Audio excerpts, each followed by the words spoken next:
Nirmala ji, you will be meeting the G20 finance ministers and central bank governors later this month in Bangalore. What is your message to them, and what are your main agenda items that you will take up and highlight? The agenda, of course, is by now fairly well determined.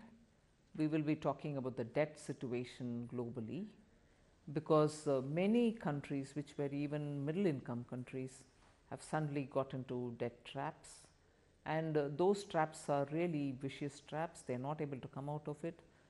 Now, during the pandemic, debt servicing, there was a scheme which the IMF and also looking at the G20 formulation, there was a plan which had come, debt servicing, and many of these countries didn't have to service their borrowing for a certain period because of the pandemic, and there was a call for extending it. It was extended, but we are also making sure that enough monies are available with these institutions, multilateral institutions, so that they are able to better respond to situation, have better leverage over the funds that they already have with them.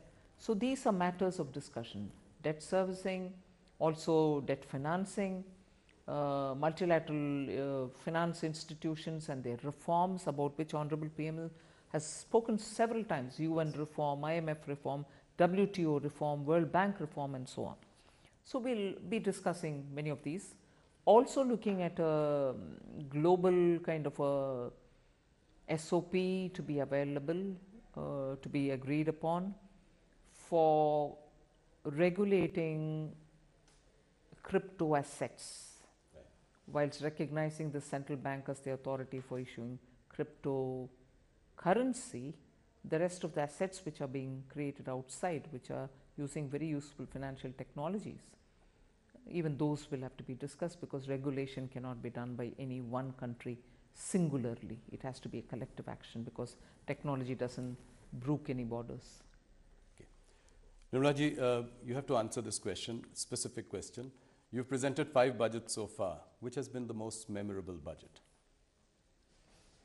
Very difficult to say. Each one had its own challenge, but well, each one has its own charm. Okay. Now, one last question. After months of hard work, you managed to put this whole thing together. How does Nirmala Sitharaman unwind? What do you do? Do you ever take a break? What do you do to unwind? Well, listen to a lot of music. What music do you listen to? Classical Indian music, both Hindustani and Carnatic.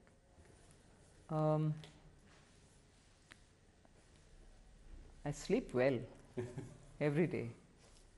I think we should be in a happy routine. We should be in a happy place that the finance minister of the country sleeps well. Absolutely, because we have a good prime minister who's got that kind of a vision, and the strength of the leadership that he brings along helps the country. So yes, that too. Good sleep.